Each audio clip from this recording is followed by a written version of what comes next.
Check 1, 2.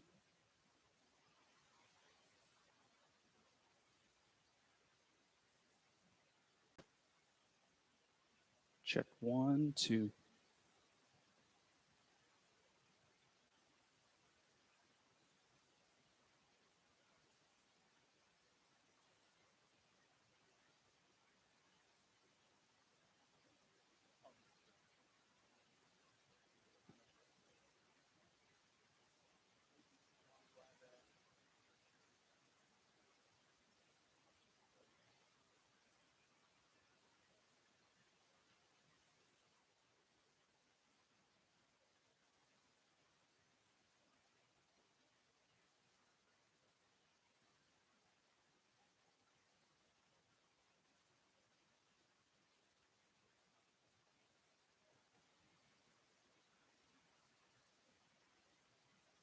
Check 1, 2. Check 1, 2.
Check 1, 2.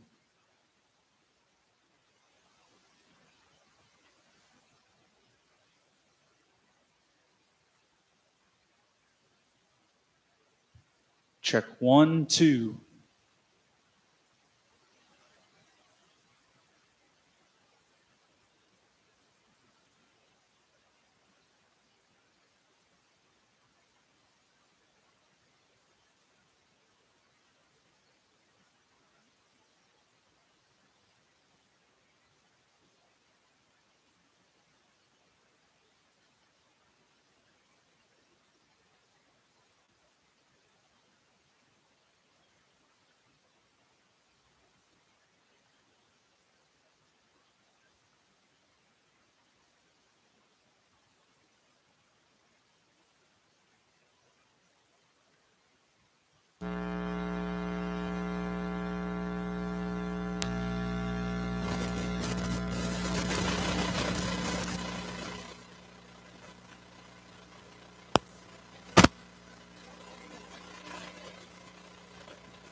Okay, guys, we are actually Q on this side. Sorry.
Check 1 2.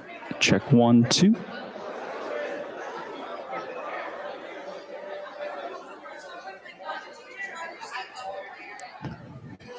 Check 1 2.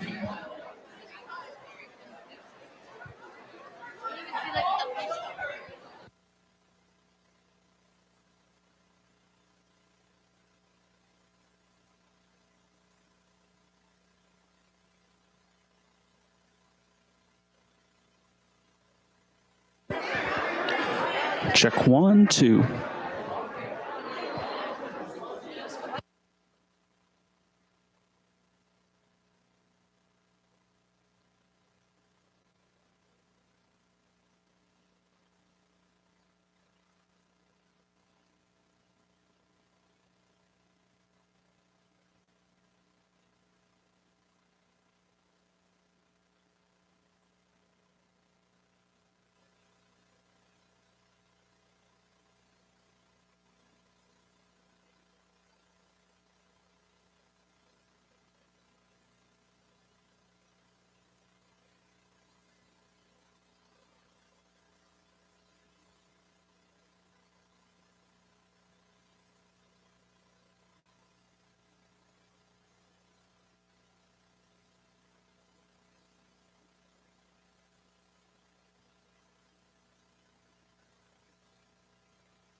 Test 1 2. Check.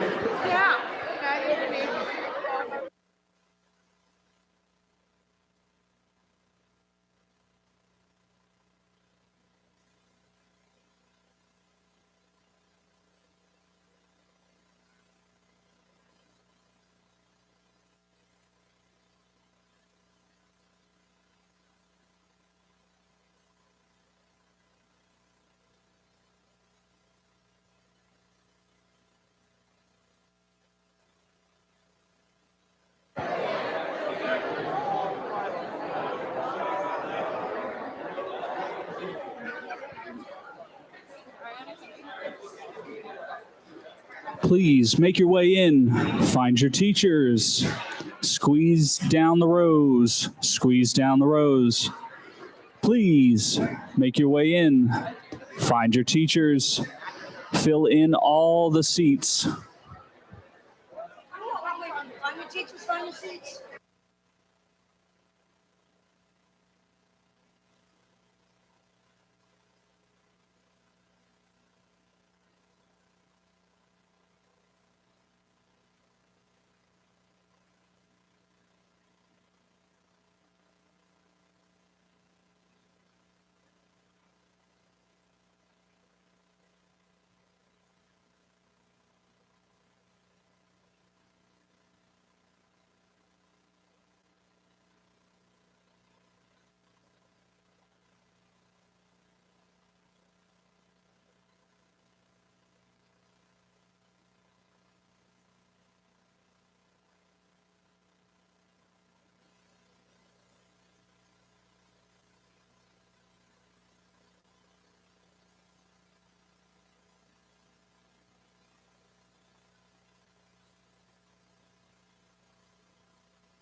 Guys. Okay with you?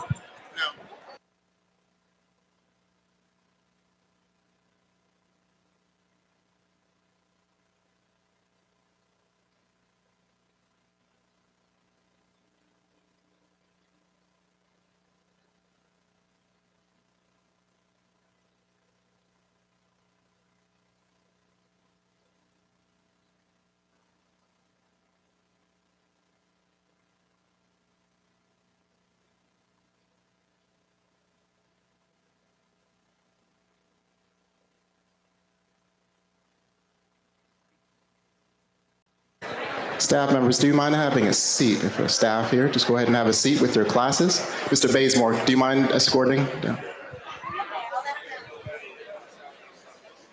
Good morning, everybody. Hey, I appreciate that. Happy Friday. Thank you all for coming down. And I know we have some classes that are watching via live stream. So with any kind of assembly, number one, we ultimately give respect. You want respect, you have to give respect. And one of those ways to do that is if you do have a phone, a cell phone, please do at this point, put it away. I'm not gonna say turn it off because that doesn't work. I'm just gonna ask you to put it away. Please and thank you. Please and thank you. So I'll give you another 5 seconds. I'm gonna walk and look as well. I appreciate you. You have pockets, I know. Thank you so much. We have a wonderful opportunity. We have a wonderful opportunity to have a great presentation today from a gentleman that, if you've seen on YouTube or different areas, has done a lot, but he's gone through a lot. And we wanted to have him here at Clarksburg because we have students that have done a lot, but also gone through a lot. So please give a warm welcome to Mr. Tony Hoffman, who will thrill and delight you today.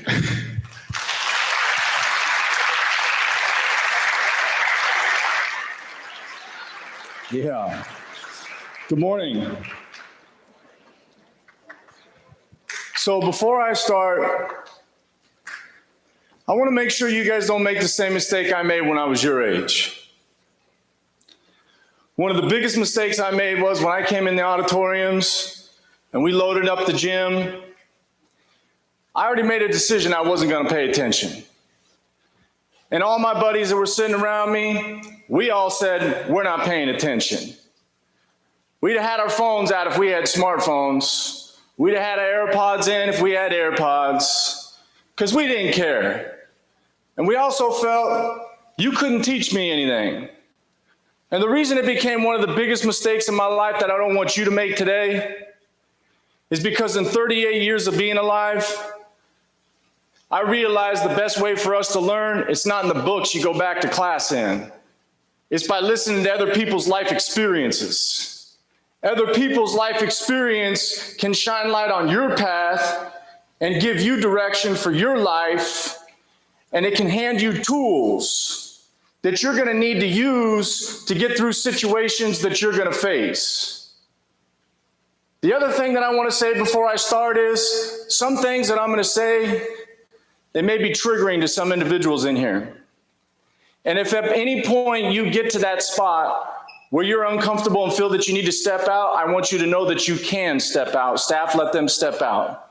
But I also want you to come back if you can, because my story is not going to leave you feeling uncomfortable if you come back and you listen. My story has solution, my story has a good ending, and my story has the ability to send a message to you that whatever you're going through, if you're ready to do the work, you can get to the other side of that. In the fall 2001, I got a phone call from an editor of a magazine. The editor of this magazine says, Tony, next month when you check the mailbox, you're going to get a magazine. Your picture will be on the cover of it. I remember being a senior at Clovis High School in the middle of California, thinking I'm going to touch down on the cover of a magazine. This will be the coolest day of my life. I started checking the mailbox. Finally, the day comes, I check the mailbox, I get the magazine. I take it to school, I'm showing my classmates I'm on the cover of a magazine. But if somebody would have sat me down and said, Tony, take a seat. We need to tell you some things about your life. And if I took a seat and they said, Tony, In 3 years, you're going to go from the cover of this magazine to inside somebody's house robbing them at gunpoint. I would have said, no way, not me. I'm sponsored by Fox Racing. I got a shoe deal with Airwalk shoes. I'm sponsored by Spy Sunglasses. How am I going to go from the cover of a magazine to inside somebody's house robbing them at gunpoint?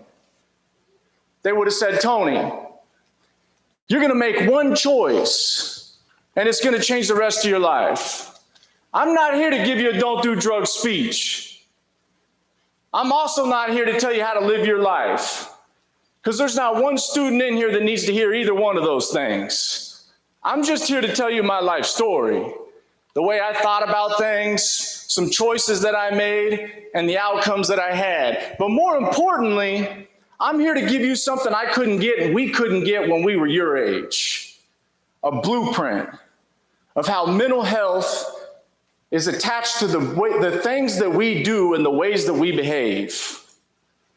When I was a young kid, I found out I was gifted at sports. It didn't matter what the sport was: basketball, baseball, soccer, rollerblades, skateboards, BMX bikes, volleyball, tennis. I didn't go to bed at night and pray to God to make me an athlete. I didn't wake up in the morning, pray to God to make me an athlete. I started playing sports because in Clovis Unified, that's what we were known for. We've had back-to-back national baseball championships at Clovis High School. The United States best wrestlers come from Clovis North and Buchanan High School every single year. #1 ranked softball teams, football teams, and basketball teams that were nationally recognized. Because we played sports in Clovis, when I was a young kid, that's what I did, played sports. Then I found out I was always going to be the best player on every team I played on. But my first dream, it was to go to the NBA. I was a short white kid from the middle of California telling my dad I was going to go to the University of Michigan. After I graduated the University of Michigan, I told my dad I was going to get drafted to the league. By the time I got to 6th grade, the high school coaches were coming to watch me run point guard. The middle school coaches were coming to watch me run point guard. It was really clear by the time I got to middle school, the short white kid from the middle of California could play basketball.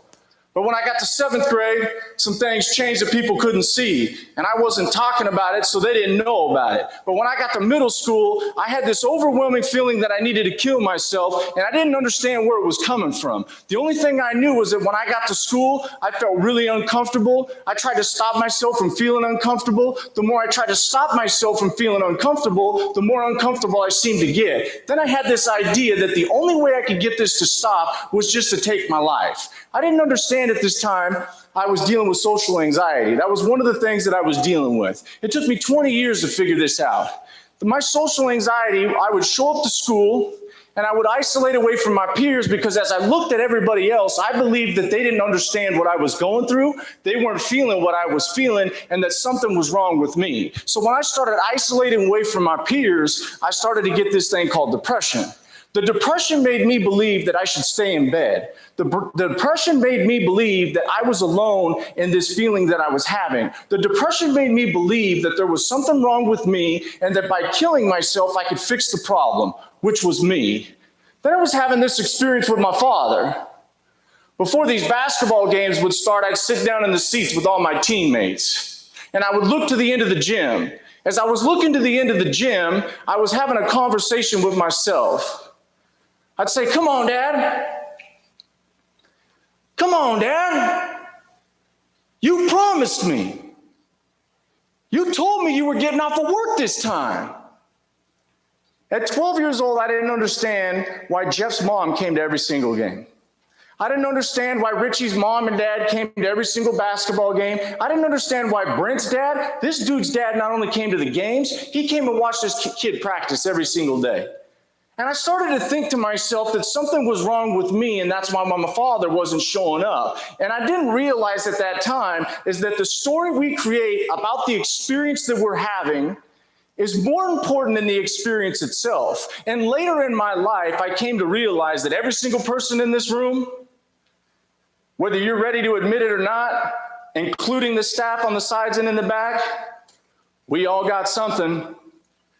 Some of us have been holding on to it for a long time. We haven't been saying anything about the experiences that we're having.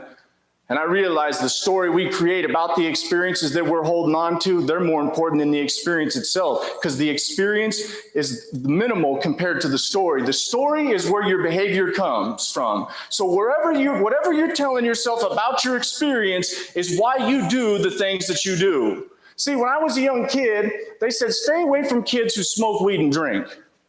It was very simple.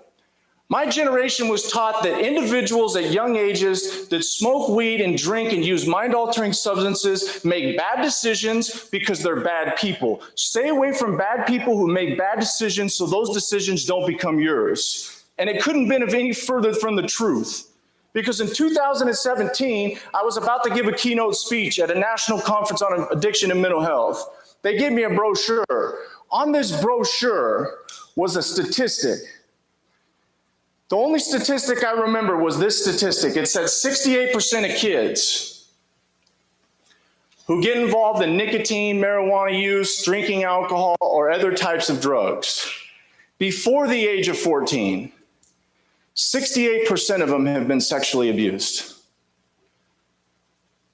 When I learned this, I had to start thinking about going back into middle school.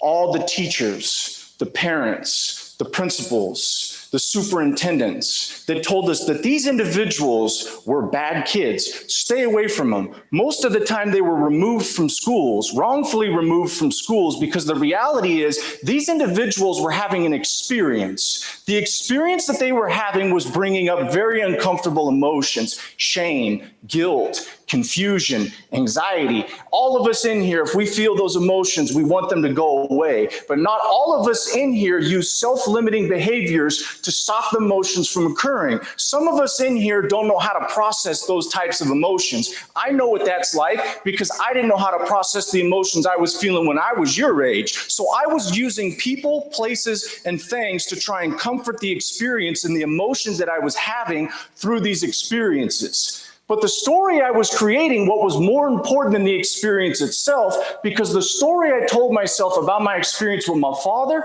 was the real reason that my behaviors became self-limiting. Because I said, if my dad doesn't care, why should I?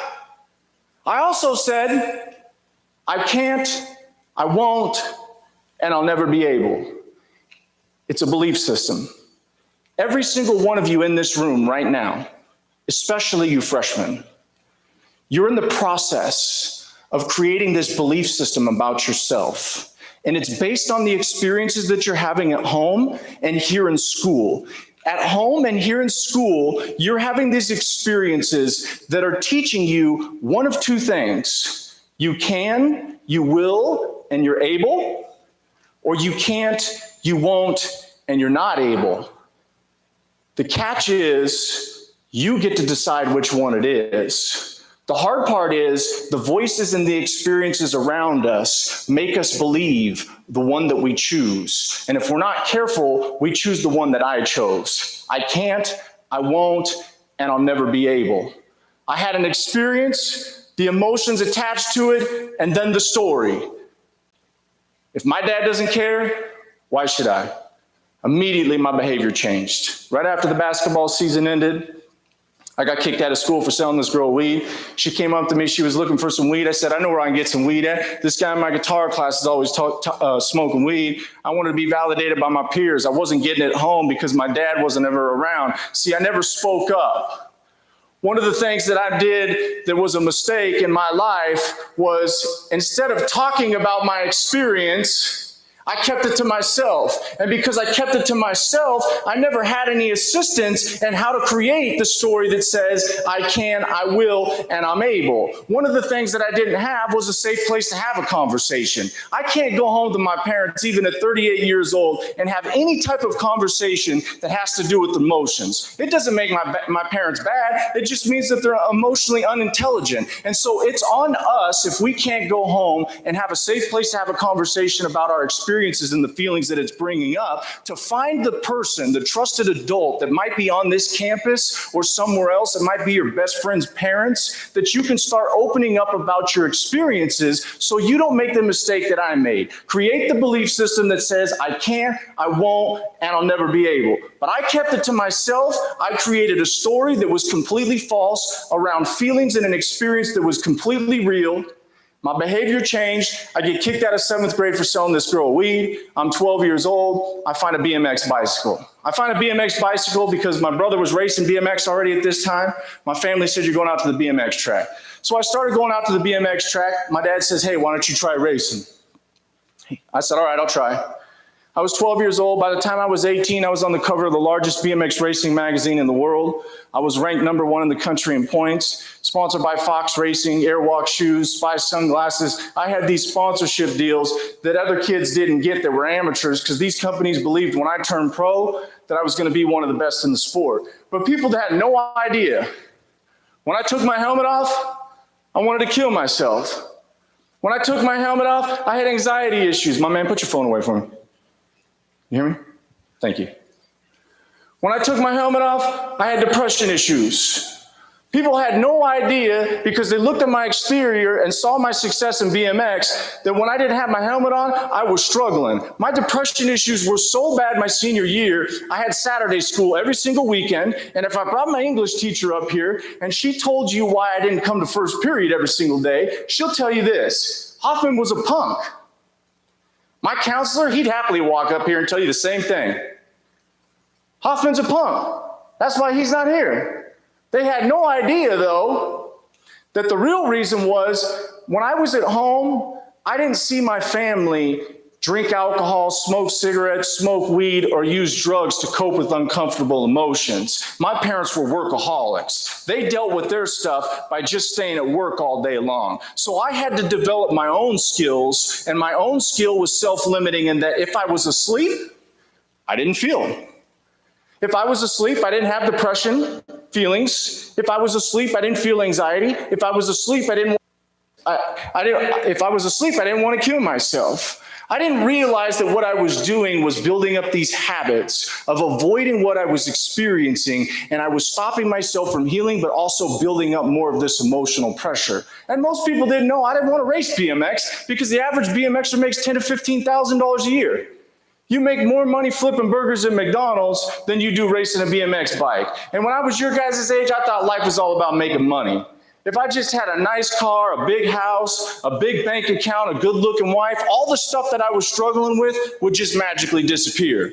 Then I found out you can't achieve your way out of the stuff that nobody sees. You actually have to commit to an internal process in which you start to discover where your experiences are, what they did for you emotionally, and how you're going to work through getting to a place where the emotions that continued to control you in a self-limiting way will no longer control you in a self-limiting way, and that takes time.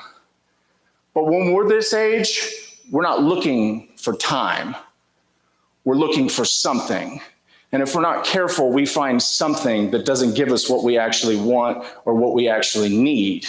At 18 years old, I took this job my senior year to make $120,000 a year down in San Diego, California, where all the beaches are. My social anxiety led me to isolate away from people. So I built computers, sold computers, and built more computers for myself so I could learn how to build corporate computer networks. This guy who was Entrepreneur of the Year in California at 23 years old, known for starting $1 million businesses, was about to invent 802.11b wireless internet radios, put them on a tower, and be the first person in the United States to provide wireless internet in this way.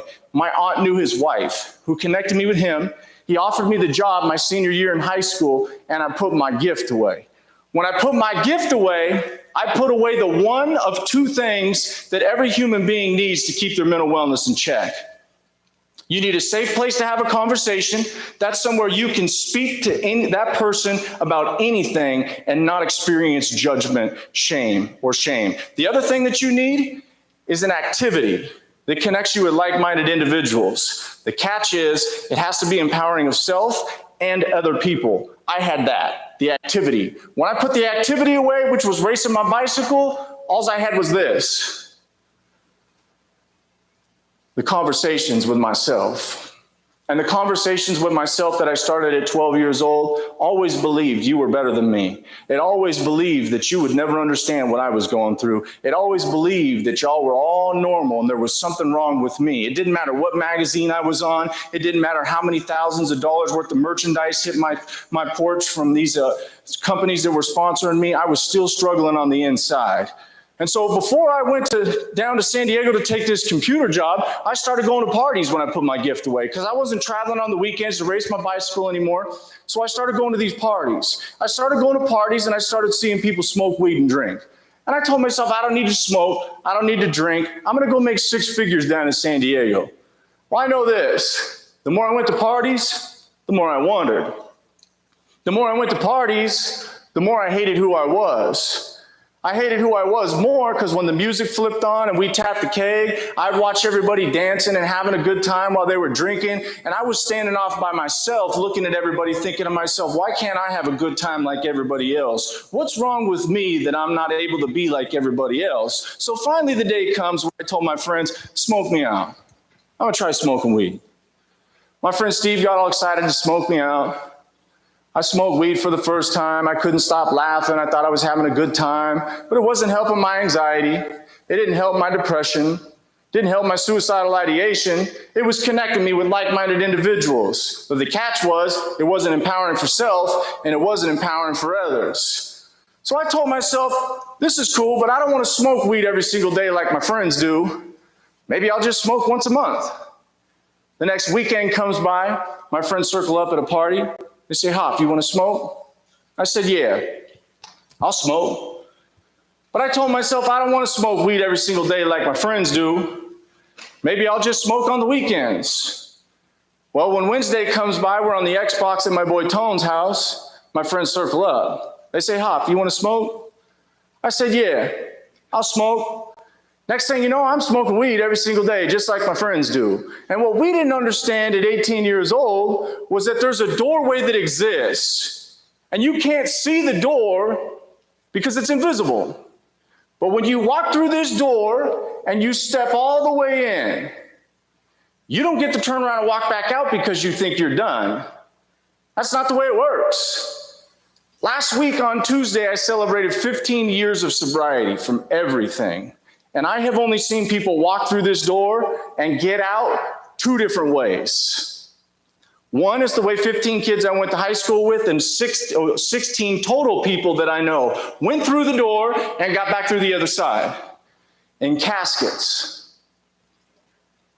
1, 2, 3, 4, 5, 6, 7, 8, 9, 10, 11, 12, 13, 14, 15. We would have smoked a row and a half. 15 of them I went to school with. Since I graduated in 2002, I've died from drug overdoses. The 15th one was 3 months ago at 38 years old. Because when you walk through the door, you don't get to just turn around and walk back out because you think you're done. It's not the way it works. The 16th one is the most important story in your lives. Frankie was 20 years old. Frankie was the brother of my best friend Jenny growing up. We went to school together. Frankie was found in his room 2 years ago with his headphones on in his gaming chair, holding his Xbox remote, looking at the TV with Call of Duty still on. He was foaming at the mouth. He died of a fentanyl overdose. The reason that Frankie's story is the most important story in your lives, because right now the CDC says the #1 cause of death for your age is a fentanyl overdose. Which means you're more likely to die of a fentanyl overdose than anything else in the world right now. And I can almost assure you, there's not one person in here that's thinking, I'm going to die from a fentanyl overdose. Frankie thought he was taking a Xanax. Half a one. Not even a whole one. A half a one. It turned out that Frankie's Xanax wasn't actually Xanax. It was a pressed pill, a counterfeit pill. And that half a Xanax had 8 times the lethal dose of fentanyl in it. Which meant he didn't get to take his headphones off. He didn't even get to drop the remote. He didn't even get to tell the people that he grew up with on the other side of Call of Duty and the screen he was looking at. They didn't even know he died because he couldn't even say anything. The drug was so powerful that it killed him instantly. Every single one of you need to start educating yourself about opioids and fentanyl, understanding what Narcan is, how to administer Narcan. Because here's the deal. When I was a kid, guys, ladies, gentlemen, you had to walk all the way into the door. You had to walk all the way into the door, and on the other side, we called it a trap for a reason, because you get trapped. And if you're on this other side of the trap and you're involved in things that have major consequences, eventually you could lose your life. But not anymore. Individuals in here can be young individuals going to parties, having a good time like everybody else, and start experimenting with some of the stuff you see at parties with no intentions of ever going into the door, which most people have no intentions of going into the door for. I'll explain more about it later. But you don't even get to go into the door and change the 6 things you need to change to get out. You end up dying before you even get in. We have to think about the choices we're making in relationship to the door, and we have to think about whether or not the consequences that may come from this are something that we want to have. At 18 years old, I told myself I was just smoking weed. And that's what all my friends said. We're just smoking weed. It's not that big of a deal. Nobody smokes weed and gets in car accidents and kills a family like you do on alcohol. Nobody smokes weed and overdoses and dies like you do on fentanyl and other opioids like heroin and prescription painkillers. So I was just smoking weed every single day. I went down to San Diego to take this computer job when I graduated high school. The job didn't work out. The guy ended up being wanted by the FBI for stealing millions of dollars. I didn't know this. But when the job didn't work out, I quit and I went back home to Fresno, Clovis, little city I grew up in, and I started going to parties again. Then my friend says, hey, you want to try this pill with me? I said, what is it? He said, it's called Oxycontin. I said, what's that? He said, I don't know, man. The guy we get these Vicodin from, he's out of those. He said it's another prescription painkiller. It's an opioid medication prescribed by a doctor, picked up at a pharmacy. He said, you want to split it? I said, yeah, I'll split it with you. And the reason I was willing to split it with him is because it came out of an orange bottle. See, I thought because it came out of an orange bottle, it was safe. Then we found out that sometimes the stuff that comes out of the orange bottle is no different than the stuff that comes from the cartel. It's just packaged different. Because it's packaged different, we thought it was safe. And something was different about Oxycontin than every other drug that I tried, because as soon as I tried Oxycontin, instantly, my anxiety went away, my depression went away, my suicidal thoughts went away. For the first time in my life, I thought I felt normal. And I thought I felt like I was in control of my emotions in my life. And I thought to myself, I'm fixed. You mean to tell me all I had to do was take half of this yellow pill and I'm fixed? Why can't the doctors just give me this drug? See, and I told myself, I'll never break the law. I'll never walk away from my family and friends and the gifts that I have. I just use this to get there. Because there is where I believe each and every one of you are the second you wake up until the time that you go to bed, but you don't have to take anything to get there. And that's exactly where the doorway works. There's something on the other side of it for almost everybody, and you can get that from it. And when you get that from it, you think that it's actually fixing the things that you're walking through the door for. Sometimes you don't even know why you're walking into it, but your brain makes you believe that what's on the other side of it is the thing that you need to get through life. And then I found out that the stuff that came out of this orange bottle was no different than the stuff that came from the cartel. It was just packaged different. So each and every one of us were becoming pharmaceutical heroin addicts. When I came home from San Diego, my parents found a quarter pound of weed in my backpack, so they kicked me out of the house. I was living with some kids I went to high school with. I remember one day we couldn't get these pills, and we found out that when you can't get these pills, these opioid medications, you go through withdrawals. These withdrawals are the same withdrawals that you go through when you stop using fentanyl and heroin. It's like the worst flu times 100. You vomit, you have diarrhea, you shake and convulse. You can't sleep. The insomnia is so bad, you will not sleep. And your mind goes crazy. Your mind goes crazy because you know the second that you get this drug again, everything's normal again. And when you get there, you become willing to do whatever it takes. So one day we couldn't get these pills, we were withdrawn. I told my co-defendant, let's go rob this person. He said, are you serious? I said, bro, we know there's pills in the house, let's go get them. He said, okay. So we drove and got guns. We get guns, we go to a neighborhood. We get out of the car, we start walking up to a house. In California, you got 6-foot fences that separate all the houses. We walked up, opened up the backyard fence, stepped into the backyard. To the right of us was a door. We checked to see if this door was open. It was. So we walked in and we were standing in the garage. I turned around and I looked at my co-defendant. He said, "What's wrong?" He was shaking. I said, "What's wrong?" He said, "I'm nervous." I said, "Don't say nothing. Count to 3 and follow my lead." So he counted to 3. 1, 2, 3. I remember I grabbed this door, opened up the door. We walked into the house. We were standing in the kitchen. I see a lady at the kitchen table.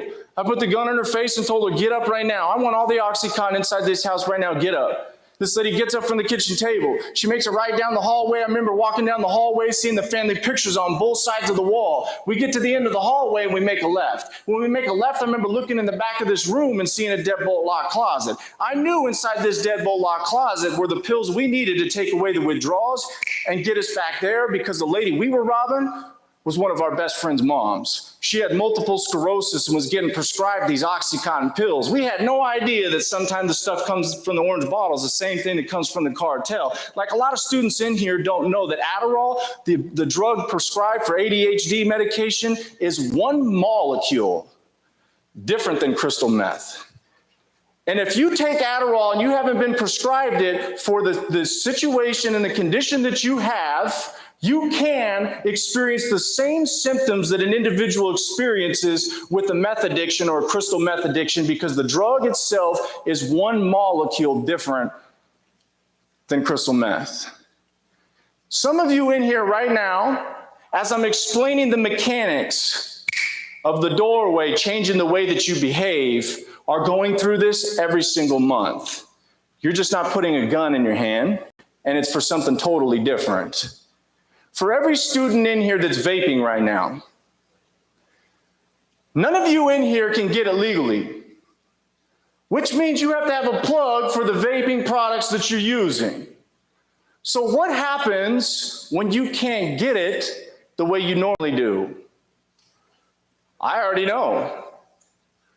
You go through your brother's room or your sister's room because you know where their pen's at. You're going to go into your mom or dad's room because you know where their pen's at. Or you're going to go through their wallet or their purse and just take a 20 they didn't notice last time. Or worse, if you can't get it there, you might go over to that person's house that thinks you're their friend. But you're not really going over there to hang out with them. You're going over there for that. And you might have to go through their mom or dad's room. You might have to go through their brother or sister's room, or you might even take what's theirs. The mechanics behind the doorway will have you using people, places, and things to get yourself there. The police report said there was $14,000 worth of Oxycontin inside this house. I remember I put the pills inside a pillowcase, told my co-defendant, go get the car, I'll be right out. I remember I walked out of her room, hung her right in the hallway. I see the family pictures on both sides of the wall again. I'll cut across the kitchen, go across the garage, I'm outside, open up the backyard fence, start walking down the driveway. As I'm walking down the driveway, I remember seeing my car pull up. When I see my car pull up, I remember thinking to myself, this was the perfect robbery. There's no way I'm getting caught. We were in and out of this house in under 2 minutes. Well, I know this. When I walked up to the passenger side door of my car, opened it up and sat down in the passenger seat, I was overwhelmed with shame. I was overwhelmed with guilt. And I had this voice that said, you made the biggest mistake of your entire life. You'll pay for this one. I said I'd never rob somebody ever again after this. My co-defendants, they couldn't say the same thing. They kept robbing people. When they kept robbing people, eventually they ended up on the news after they got caught. When they ended up on the news, the lady we robbed saw my co-defendant on TV and said, that guy was in my house. It started an investigation around all my friends. 6 months later, the cops found out where I was staying at. They raided the place and they took me to jail for armed robbery. I hadn't seen my family in 3 years at this time, because that's what the doorway does. It takes the people, places, and things that you love the most away from you. But I called my dad from Fresno County Jail. I said, Dad, I need an attorney. Can you help me? My dad says, I'm not helping you. This is your problem. Deal with it. I said, please, can you give me this guy, Michael Idiard? These drug dealers that I'm running with are using this attorney. When they get popped, they're not going to prison. Look them up. So I called my dad the next day. He said, son, this guy wants $30,000 to walk into a courtroom one time. We don't got that kind of money. He said, but your mother and I had a conversation. We're going to pull the money out of my retirement account. We're going to get you this guy, Michael Idiart. Hopefully he keeps you out of prison. I get my son back, and you can get your life back. My dad at this time thought drug addiction was a choice.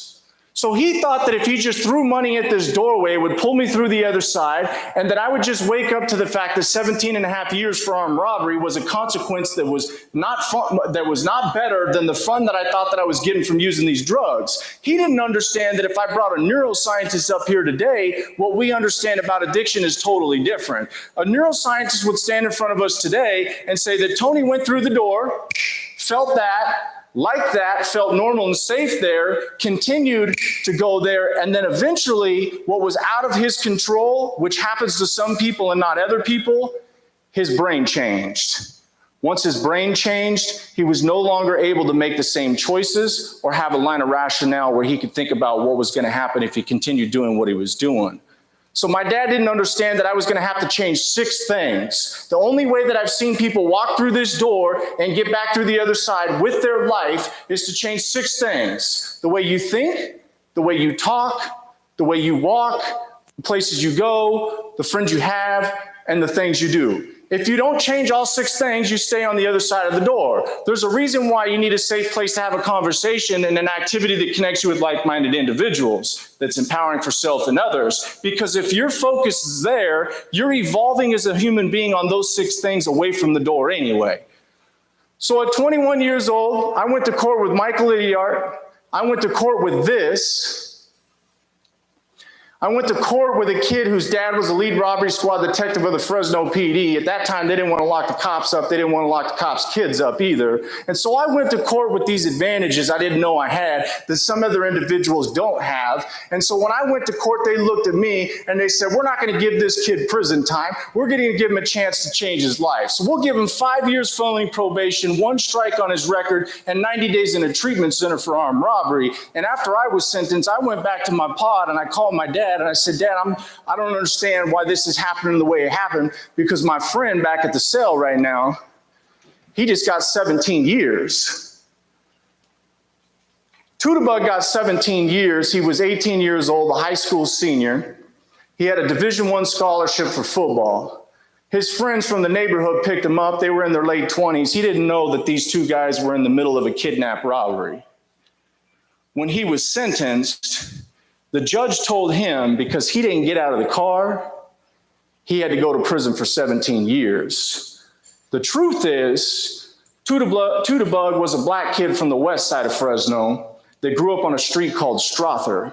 And Strother was known for Crip gang members, and they treated him as if he'll end up being a gang member like everybody else on this street because of the color of his skin and the neighborhood and place he came from. So if we just get rid of him now for 17 years, we won't have to deal with him later. And when I saw this, it didn't make sense to me because I didn't grow up in a place where I got to go to school with black kids and talk about their experiences and think about the social injustices that were occurring to them. I had to live this experience on my own and watch it and think to myself, why is this happening? Why do I get to go home and not Tuda? So when I got sentenced, Judge Nunez told me, Mr. Hoffman, if you come back in my courtroom for anything, I'm going to give you all 10 years that I'm supposed to be giving you. You understand me? I said, yes, sir. I said, yes, sir, because I told myself, not only do I have to get out of here and do this for myself, I got to do something for Tuda because he ain't getting to get out for 17 years. He'll be in his 30s when he gets out. But I didn't realize you don't just walk out because you think you're done. It's not the way it works. I got sentenced, I went to treatment, got out 90 days later. I'm at parties again, but I'm drinking. I don't have a drinking problem, I told myself. I got a drug problem. But that night, my friend gets knocked out by this guy, and I took off on this dude that knocked my friend out. I knocked this guy's tooth out. 2 weeks later, I almost had to have my hand cut off in surgery. I didn't know what was going on. I drove to the hospital in the middle of the night because I couldn't clench a fist, couldn't bend my elbow, couldn't rotate my arm. So I get to the hospital in the middle of the night. The triage nurse sees me. She says, oh my God, you should have been in surgery days ago. I said, why? She goes, look at your arm. It's fire engine right up to your bicep. She said, you have an infection in your knuckle that's up to your shoulder that's shutting your whole arm down. Why didn't you come here sooner? I said, I thought it was going to go away. She goes, you might get your hand cut off in surgery tonight. So they call a surgeon in the middle of the night. They do the surgery, and they send me home with a Vicodin prescription. Vicodin is just another opioid painkiller like fentanyl, like lean, like Percocet, like Oxycontin. It's all the same thing. I'm 21 years old. My mother and father, they say, we're going to give you these pills, one pill every 4 hours. Specifically, my mom. She said, because you're a drug addict, you can't follow instructions. My mom thought the drug addiction was a choice. So when the bottle says one pill every 4 hours, she's thinking my son's just a knucklehead and wants to take 4 because he likes the feeling that 4 gives him. What she didn't understand is that they gave me fentanyl for the pain at the hospital and Vicodin before I left. And it took me here, and my brain couldn't stop thinking about getting there because it believed that was the only place that I was safe. So my brain said, wait for your mom to leave the keys out. When she leaves them out, steal them, get the keys, or open up the closet, get the pills, and leave. 3 nights later, that's exactly what happened. I stole the keys, opened up the closet, got the bottle of 15 Vicodin, and I walked out on my family for another 2.5 years. And over this 2.5 years, my life would spin out of control. I became every statistic but an opioid overdose death. At the bottom, if it didn't go into a needle that I could put into my arm, I didn't use it. And when I started using needles, all the kids that I went to high school with that were friends didn't want to hang out with me anymore, for obvious reasons. But I had one friend at the bottom. It was my best friend, Nate. He sat next to me in all these auditoriums, sat next to me in the gym. We played sports together growing up. We went on family vacations together growing up. He had my back no matter what. I called him one night because he always gave me a place to stay or food to eat if I needed it. I said, can I come by? He says, yeah. I get to his house and I knock on the door. His dad answers. He says, mijo, you can't stay here anymore. I said, what do you mean, Alex? He said, mijo, somebody called me and told me you're stealing credit cards. You need to get your life together. I said, Alex, I'm not stealing credit cards. I really wasn't. I said, can I talk to Nate? He said, yeah, Nate's in his room. So I walked into Nate's room. I said, hey, bro, I need a sleeping bag. He said, why, Hoff? I said, I'm sleeping on the street tonight, bro. He said, Hoff, call somebody. Get your phone out and call somebody. I said, bro, I've been calling people all night, man. I got a prepaid phone. I'm going to run out of minutes. Just give me a sleeping bag, please. He said, fine, Hop, I'll give you a sleeping bag. I'm about to go sleep at Clovis High School, a high school I graduated from in 2002, in the baseball stadium under the announcer's tower because it was raining and I needed a place to stay dry. I remember I walked out of his house with this sleeping bag. I hung a left towards the high school. He lived 150 yards from the tennis courts. I get below this street light outside his house, and I hear his voice. He said, Hoff. I turned and I looked at him. I said, yeah. He said, look at yourself, bro. What are you doing? I said, don't worry about it, Nate. I got it. Don't worry about it, Nate. I got it. That's what we all thought. We had it under control. We weren't addicted. It's not that big of a deal. We'll stop, go to school, get married, start families, get jobs. Nate's been dead for 14 years last month. One of the biggest reasons that I'm doing what I'm doing right now is because of him. Because we came and sat next to each other in these auditoriums. We didn't pay attention. We didn't think we could learn nothing. I'm not here to tell you what to do with your life, but I'm here to tell you my life experiences. Because if you're listening to my life experiences, you could avoid a lot of this stuff that me and my buddies went through. It's not what he wanted either. I wrote him letters every single week for 13 months when I was in prison. I got my first letter from Nate after 13 months of being down. His letter says, Hoff, I'm going to change my life.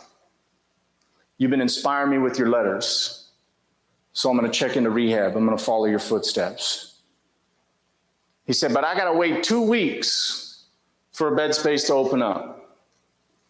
And the time I got that letter and then the time he was told he had 2 weeks, his dad walked into his room 14 years ago to do what I watched Alex do every single time I was there. Didn't matter how old he got. He'd walk into his room, kiss him on his forehead, and say, I love you, mijo. I'll see you when I get home from work. 14 years ago, he walked in to do that and he found Nathan dead on the floor. He died from a drug overdose. One of the 15 I went to school with, my very best friend growing up. something I don't want to happen to anybody in here. For the next 6 months, I slept on the street, behind dumpsters so people couldn't find me. I was ashamed of myself. Behind dirt fields so people couldn't find me. I felt so guilty. If I got lucky, I got a Motel 6. If I was luckier, I got somebody's couch or somebody's floor to sleep on. The only reason I would get that, though, is if I had money or drugs on me to share with the people in the house. I'd never felt more confused, misunderstood. I remember one time I was at a corner store. I asked this guy for some change because I didn't want to go inside the store and steal what I needed to survive because of the shame and guilt that came with stealing. Instead of this guy just telling me no or ignoring me, he spit on me. People would throw stuff at me while they drove by me. I didn't look like I look today. It made me hate myself more. It made me question life, why I was in this situation I didn't want to be in. I didn't know how to stop. I wanted to. On January 21st, 2007, I had a spiritual experience. That spiritual experience changed my life. It's the only reason I'm alive and doing what I'm doing right now. On January 21st, 2007, I broke into a house that was up for rent. The next day, January 22nd, at 2 p.m., I woke up and there was 4 cops in the house in the room with their guns drawn on me. They arrested me and violated my probation for armed robbery. 30 days later, I was sentenced to 4.5 years in prison. I was at Wasco State Prison to start on D yard, cell 254. I had the top bunk. I remember I get to the cell block at about 10 p.m. I go up the staircase and go across the tier, open up my cell door and slide up clothes behind me. I started making my bed. When I was making my bed, after I was done, I jumped up on my bunk and I laid down and looked up in the ceiling. As I looked up in the ceiling, I had started reading this quote that somebody had written in it with a pencil before they flipped the lights off at 11 p.m. This quote said, "Be careful what you think, because your thoughts become your words. Be careful what you say, because your words become your actions. Be careful what you do, because your actions become your habits. Be careful what you make a habit, because your habits become your character. And your character becomes your destiny." I kept reading it over and over and over. It made so much sense to me. The stories we create about our experience are more important than the experience itself, because the story drives your thinking drives your speaking drives your doing becomes your habits, and your habits are who you are. Once you have who you are, you're going where you're going, whether you believe it or not. So I told myself, if this is the quote of how I ended up in here, then I'm going to use this quote to re-engineer my life, and I'm going to change the results that I'm getting. So I set 4 goals in a prison cell. I said, when I get out of here, I'm going to race BMX professionally. When I get out of here, I'm going to the Olympics. When I get out of here, I'm going to start a nonprofit organization for kids. And when I get out of here, I'm going to become a professional speaker. But I didn't know how I was going to go from a prison cell to the Olympics, because at that time, there'd never been a human being that started in a prison cell and made it to the Olympics. But I was reading in this really big book, there was a part in it that said, those who are trusted with little will be trusted with much. And I thought to myself, what does that mean? What it meant for me was at 23 years old, I couldn't brush my teeth every single day. And if I can't brush my teeth every single day, how would I ever make it to the Olympics? So I started to realize that the process for every human being in this world to achieve their dreams or make changes in their life comes down to these really small things that most people think are insignificant. But the catch is, this really small thing, you have to do something that you wouldn't have done before, and that's a sign and intention of where this act takes you while you're doing it to make it happen. So while I brushed my teeth, I told myself I'm going to the Olympics, not trying to stop cavities or give myself better breath. Every time I brushed my teeth, I told myself I'm going to the Olympics. Then every time I learned how to make my bed, I told myself I'm going to the Olympics. Then I learned how to organize my stuff. While I was organizing my stuff, I tell myself this is a process of me getting to the Olympics. Then I started to learn this thing called discipline. The ability to do good work when I didn't want to do good work at all. Chances are there's students in here that don't want to go to college. Check this out. If you don't want to go to college and maybe you want to own your own business, but you can't pay attention in a classroom that you don't like because you don't think that you need it, you're going to lack the discipline you need to start a small business when you get out of here, because 90% of small businesses fail in the first 6 months. And it's not because you don't deserve to have a successful business. It's because most people don't know how to pay attention to small details and treat them like they're the $1 million business they could be. When we treat small things like they're the big things, everything feels small over time, no matter how big it is. When you can be trusted with little, you'll be trusted with much. And then I learned, when we learn how to discipline ourselves at the things we don't want to do, when we get to do the things we do want to do, we know how to work harder than the average individual. And then I started asking myself the most important question I'd asked myself in my entire life. Why do I feel this way? And why every time do I feel this way, do I do this? Asking myself that question allowed me to stop looking at life externally for answers and start looking internally for answers. And by looking internally for answers, I was able to see where my feelings came from, why my behavior is what it was, and how I could change the behaviors to the feelings that I had that were self-destructive or self-limiting, and find ways to have behaviors that were self-empowering. By the time I left prison, I was a completely different person. I paroled prison at 25 years old. I raced my first professional BMX race 5 months after I get out. Hadn't touched a bike in 7 years. I took 3rd place. That first year, I won 5 races at the lower pro division. 1 year after being back on my bicycle, the United States of America invited me to the Olympic Training Center in Chula Vista, California. 1 year after being back on my bicycle, I picked up a microphone just to tell kids locally my story. It wasn't about speaking Monday through Friday, going home Friday night, sleeping in on Saturday, getting up at 4 o'clock in the morning on Sunday and starting all over. It was just about trying to help kids in my local community. In 2011, I'm racing at the highest level of BMX. I make 6 finals. But in October of 2011, me and David Herman, the top American athlete for the 2012 Olympic Games, we were racing neck and neck in Orlando, Florida. He makes a mistake over a jump going into the first turn. I put my foot out at 30 miles an hour. I snapped my ACL, almost shattered my tibia, and obliterated both of my meniscuses, and it ended my racing career. I was devastated, because I felt like every time I try to do something right in my life, something bad always happens. And that happened so much when I was your age, I just decided that it wasn't even worth trying because something bad is going to happen. And then I realized that I had this belief system that was driving that thinking. So while I was in prison, I was reversing I can't, I won't, I'm not able, to I can, I will, and I am able. And then I learned that I can, I will, and I'm able is the spirit of resiliency. It's the spirit of perseverance. And it is the spirit of possibility. And when you believe that, it doesn't matter what happens to you. Listen, it does not matter what happens to you. You will make sure that that becomes one of the greatest things that ever happened and becomes a tool to why and how you get to where you're going. So when I blew my knee out, instead of feeling sorry for myself, I said, you got to figure out why this happened to you. 6 months later, I started my nonprofit organization. We raised $2,500. 6 months later, I started coaching BMX athletes. In the beginning, nobody wanted me to coach them. I had to work for free to prove that I knew what I was doing. By 2016, my nonprofit was raising over $120,000 a year, giving away $40,000 worth of bicycles, $10,000 worth of skateboards.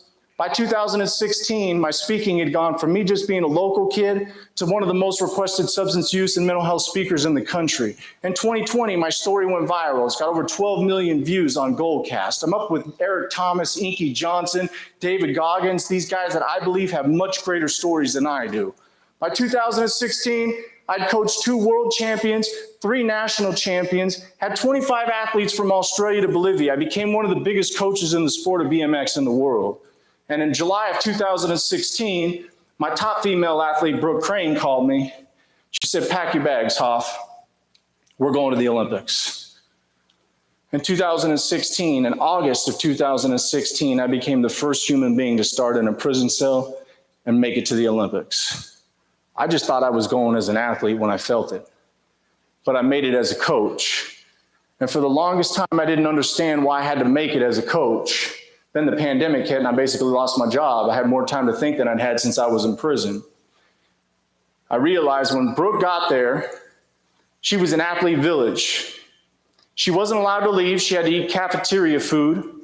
And for a week straight, she was stressed out with anxiety, fear, doubt, because for the last 8 years of her life, she had sacrificed everything that quote unquote normal people do. So for one weekend, she might get a medal around her neck. Me, on the other hand, rock star who sponsored her, paid to put me in $1 million condo 20 steps from the nicest beach I'd ever been on in Rio de Janeiro. And every single morning, I walked across the street, sat under a cabana next to the beach, ordered a shot of espresso, had an acai bowl in the native country, wrote my letter to God like I do, and I thought to myself, 9 years ago, you were about to throw a sleeping bag into the school you graduated from with nothing left, no friends, no family, self-hatred, and addiction. And before you threw that sleeping bag into that baseball stadium, you told yourself you were going to die soon. And yet here you are, sober 9 years. This is the fourth thing that everybody told you wasn't possible. But more importantly than the accomplishments that I was having was the thing I saw when I looked in the mirror. Somebody I could be proud of, somebody I loved, somebody that had anxiety, depression, and these feelings that were uncomfortable but didn't have to change the way that he felt. And that was one of the best feelings I've ever had because it's all I ever wanted in my life. And you can get there too if you're ready to do the work. But remember, the stories you create about your experiences, they're more important than the experience itself. Thank you.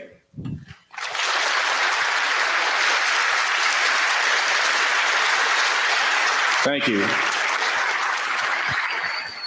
So, I appreciate that. Before we roll out of here, I want to take a few questions from you guys. I want to say this. My life is an open book. You can ask me anything. If you don't want to ask me a question in front of your peers, I get it. You can find me on Instagram at Tony M. Hoffman. You can ask me a question there. I will say this though. If you ask me a question on Instagram at Tony M. Hoffman, it may take me a few days or a week to get to you because I get a lot of messages, but I do get back to you, and it could be 5 years from now or 10 years from now. I will say this. If you're feeling stirred up about speaking up about your situation, I need you to know that I'm not the person to come to with crimes that have been committed against you or crimes in general. I can't keep those things in confidentiality. I can keep anything else in confidentiality, but those types of things need to be dealt with in your community, and you may need to start with a trusted adult here on campus. I prefer questions here because whoever has a question, somebody else may have the same question and a bunch of people get the same answer. So with that said, if you have a question, raise your hand. Like I say, my life's an open book. You can ask me anything. Any questions? In the back? Where did I get the what? The shirt from. This shirt? Pac Sun. Yeah. Somebody over here?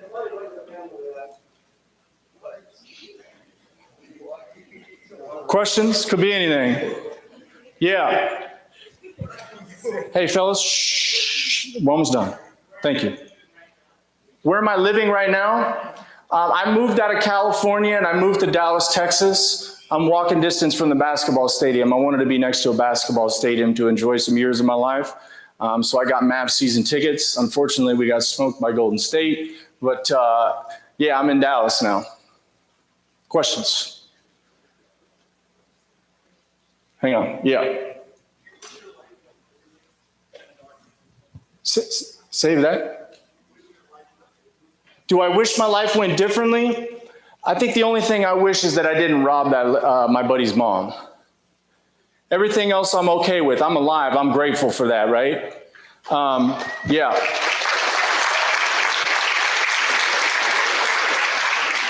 And I want to say this. Hey, this is important for you to understand. The reason that I don't wish my life went differently, because the cards I was dealt were the ones I had to learn to play. When we're focused on our life being different, we're looking at other people's cards and saying we wish we got to play those and not learning how to play the hands that we have. And here's the deal. Every single person in here has a winning hand. You just have to learn how to make it win. Nobody has a better hand than you. You have a hand specific for yourself. Your job in your lifetime is to figure out how to configure those cards for you to win. And here's the deal. The catch is you winning has to be about making somebody else win. If you do that, everything you want in life will show up. Questions? Yeah. What does the withdrawals feel like? Did you get Delta COVID? Yeah. No, I had Delta. It was like 13 days long. I would take Delta every month over withdrawing from opioids. For real. I would have rather gone to the hospital knowing I was going to survive from COVID than having opioid withdrawals. Because opioid withdrawals will tell me I need to rob you to take something you have to fix the feeling. COVID just made me feel like, man, I feel like I'm going to die. This is like, I'm so exhausted. My cough is so bad. But it wouldn't make me want to hurt somebody else to stop that feeling. That's the God honest truth, bro. It's that bad. Questions? Yeah. Would I ever find myself turning back to drugs? No. Today I could say no. But here's the catch. My mind goes there if I experience a loss of somebody close to me, a failed relationship, a failed job opportunity. Anytime I feel sharp or heavy, uncomfortable emotions, my brain instantly tells me, you can fix that. But my line of rationale is back because I've been away from my addiction for so long, and the people, places, and things that I'm around now support my new way of thinking and living. And so I'm easily able to divert that thought into what I know will happen if I go back. I don't want to go back to misery. I don't want to go back to people that just use me for the things that I have. I don't want to go back to waking up not knowing where I'm going to live or how I'm going to get high. It's just not the place I ever want to be again. Questions? Yeah. Give me 1 second, yeah.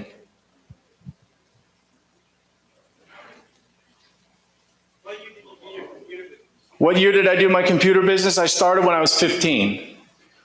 I was certified by Cisco, Microsoft Certified Professional, and had my A+ my senior year in high school. All self-taught. What's that? I had Cisco by 2002. Yeah, it was like right during the .com boom. Yeah.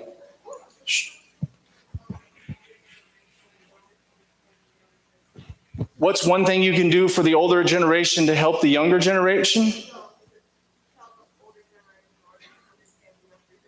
What's something I can tell them? So what I try to do to help older generations understand younger generations is that it's more important for us to listen than it is to try and tell people how they have to do things. Because your experiences, I don't know how old you are, I'm 38, but your experiences and how you view and process life is completely different than how I do it.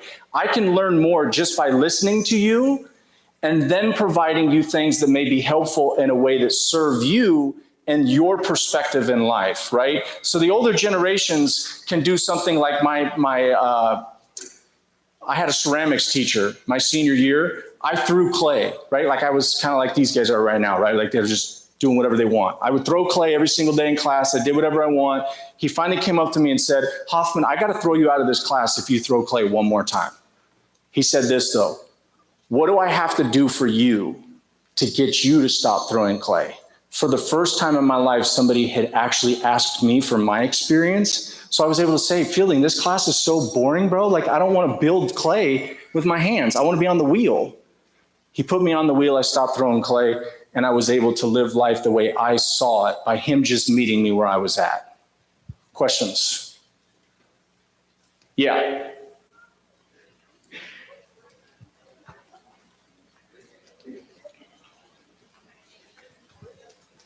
Have I seen Euphoria? Yeah. Shh. I've actually been featured in Complex magazine with some people from Euphoria. Yep. Shh. Do I think it's an accurate representation of addiction? I would say that it may not be representing it enough. Oh, for sure. Like, it's not enough because she's still young. By the time she's 25, the stuff that she's doing is stuff that they don't even want to put on TV. So I believe that Euphoria is a very accurate representation, but I think the misrepresentation is that when you're young and you get involved in it at her age, that's already what's happening. Sometimes it takes 5 years, 10 years for some of her behaviors to develop. But I can tell you, I have watched her story repeated amongst many people that I went to school with, 100%. Questions?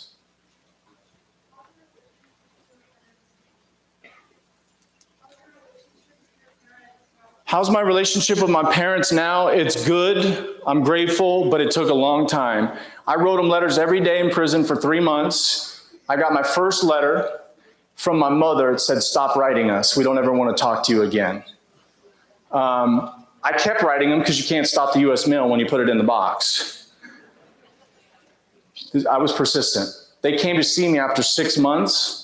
My mom got right in front of my face and she said, "I want you to know your father and I have only come here to see you because we want to see you sober one last time before you leave here and kill yourself on these drugs." Now, I've looked my mom straight to her face and told her I was going to kill her one time. My mom was very hurt. My father was very hurt by what my addiction made me do. So when you ask, is the Euphoria behaviors or positive or is an accurate representation 100%? You also have to think about this. My mom no longer sees a belt as something you use to keep your pants up. When I got out of prison, I had to do this thing where I had to be wearing slacks, and I left my belt in the bathroom, and I was walking down the hallway, and my mom was coming up holding this belt, and she was in tears. And she said, "Please, Anthony, please, don't tell me what this is what I think it is." She didn't even think it was a belt. She thought it was to tie off my arm to shoot heroin. My mom and my dad had so much PTSD, so much fear. My dad would come up here right now and he'd tell you the first thing that he did every morning when he got to work was fire up his computer and check the jail registry to see if I was in jail, because he believed the safest thing for me was to be in jail and not on the street using drugs. I mean, those are things that nobody should have to do, right? And so I had to learn how to build myself up so my parents could trust that I was different, and they finally did. And I'm so grateful for that because we have such a different relationship now. I'm going to go here because I asked you one, right?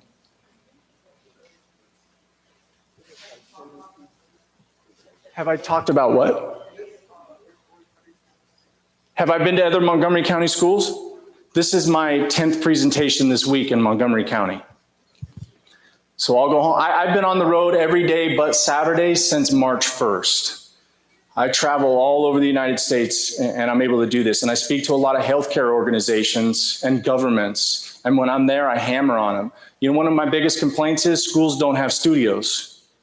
Well, a student right now can play the trombone, the saxophone, the drums, but we don't have studios. Hip hop is the most popular music in the world, and we don't have studios at campuses where youngsters like this can start making music. Somebody can start producing, another dude can do promotion, another kid can be the lyricist. Like, that's how we do things nowadays. So when I'm in the government thing and in the healthcare, I'm telling them we need to change the way we run these schools because we're missing big opportunities to connect these kids and get them mentored in an empowering way with stuff they like to do. Questions? What's that? How did the Olympics turn out? Brooke got 4th. She got 4th because she didn't listen to me, but that's all right. I told her to pick a different lane, and 5 minutes before the race, she messaged her sports psych and said she was going to change the lane I told her to get to a lane I told her not to get, and the girl that picked the lane that I told her to get got a bronze medal.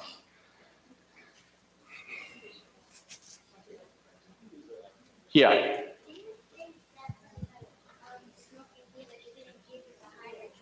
Shh. Hey, fellas, it's hard for me to hear if you guys are, just wait, we're almost done. You guys can TikTok all day long after that.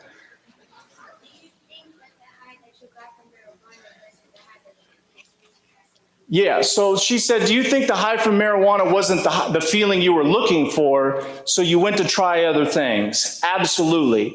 That's why the old school generation used to say weed is a gateway drug, right? But the reality is if you smoke weed, it doesn't mean you're going to end up on heroin. I'm not that person to tell you that.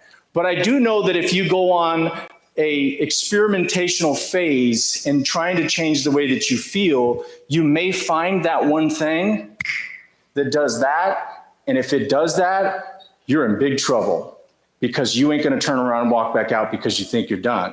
That's why I say if you take yourself and think about this stuff and do the things I say to do before you get there, you'll actually be growing away from the door and coping with emotions and processing them in a self-empowering way.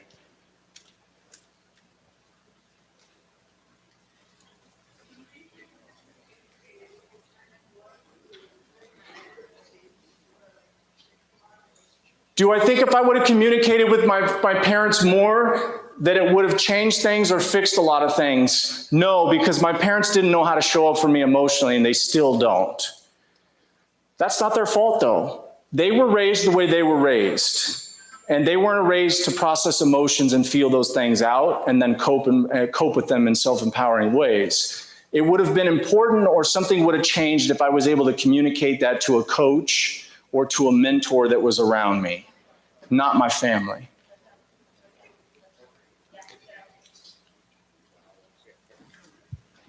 Take it easy, fellas. Questions? All the way in the back, you got to speak up.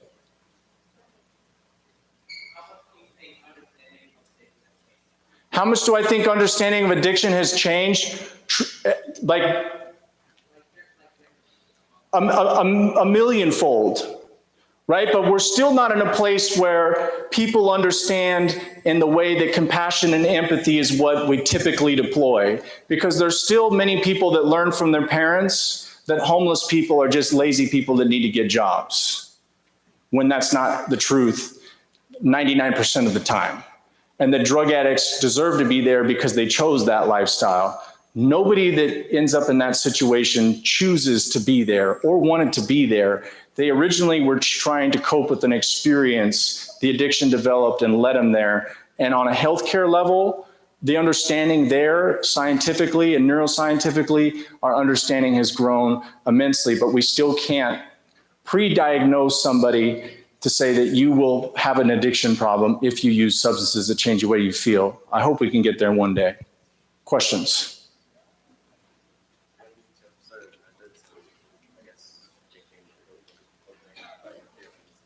Yeah, so do I have any tips on opening up about yourself, becoming vulnerable about your feelings? You take the first step because the feeling you have is a bit overwhelming. If you don't take the first step, that feeling of overwhelmingness just grows with time. And as it grows with time, your behavior changes to try and release that pressure subconsciously. So what you do is you test it out at home. If you already know that you can't do it at home, the best place to do it is with a counselor here. Right? Somebody that already knows that somebody may open up to them about experiences. Take that first step and then don't look for the answer right when you go there. Let the answer develop over time. You just have to keep taking that step. And as you take steps, more is revealed. If you guys would have heard me tell my story 6 years ago, you would not have heard about my experience with my father. I've been in therapy for 10 years. And the years of taking the step in and out of therapy, not 10 years straight, I've been revealed more about my life and why I was doing things the way I was doing things. Questions? Yep.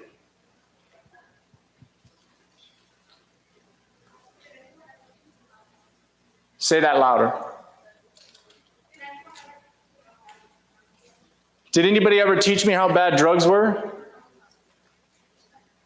Yeah, we had commercials with 2 frying pans. One said, this is your drug, and this is your brain on drugs, and this is not your brain. We had don't do drug speeches. We had McGruff, don't do crime. We went through the same stuff you went through. You're just getting a much better education on drugs. But I will tell you this, it doesn't matter how bad drugs are. If you're looking to escape from something you can't see and it works, you don't believe that what's going to happen, what happened to everybody else will happen to you because you're just trying to escape how you feel.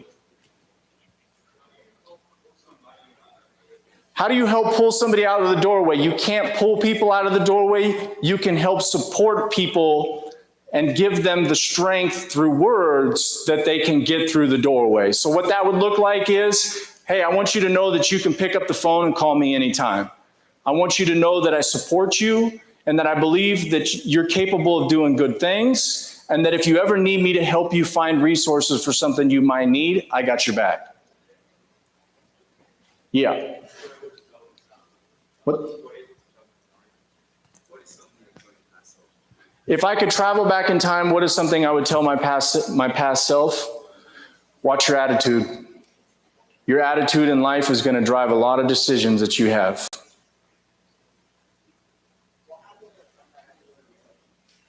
What happened to my friend that what? That went to jail? Tuda, he got out about 3 years ago. Susceptibility to addiction and being dependent on family history and addictions that tend to be more aggressive depending on like genetics. Sure. This is a great question. It kind of ties into what I was asked earlier about our understanding of addiction. She said, do you believe that addiction is tied into family genetics and that predisposition is actually something that's passed down to you through genetics? There are actually different beliefs on this scientifically. Some believe that that is the case, that if you have family members that have addictions, that you can be predisposed genetically. But there are others, like Dr. Nicole LaPera, who believes we learn behaviors from the environments that we're in. And all of us in here, whether we're trying to use drugs or not, are trying to self-regulate our central nervous system. And that when we program our central nervous system in a way where the addiction occurs, it has nothing to do with genetics. It just has to do with how we've learned to self-regulate ourselves, feel safe. We then have to teach it new ways to regulate itself. And so there's two different ideas on what addiction is. I'll take one more question. Did I ever apologize to my best friend's mom or one of my friend's moms? No, I'm not allowed to see her. I have a lifetime restraining order, but I've been believing for many years now that I'll have an opportunity that I get to apologize face to face with her and give her a very long hug, because it's the one thing that I wish I never did. Because she could be in the house right now pouring a cup of coffee and feeling like somebody's going to come through her door and put her at gunpoint. And it's been many years later, and I'm the one that did that. And I feel bad for that. And I want her to know that I've lived a life trying to help individuals not have to get in the situation I was in and do that to somebody else themselves. Hey guys, Tony M. Hoffman on Instagram. Thank you so much for your time. Thank you. All right. Thank you so much, Mr. Hoffman. Can we get one more round of applause for him, please?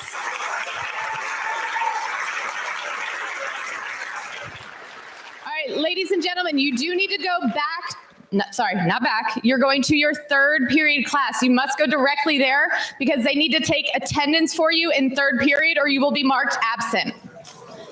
Thank you very much.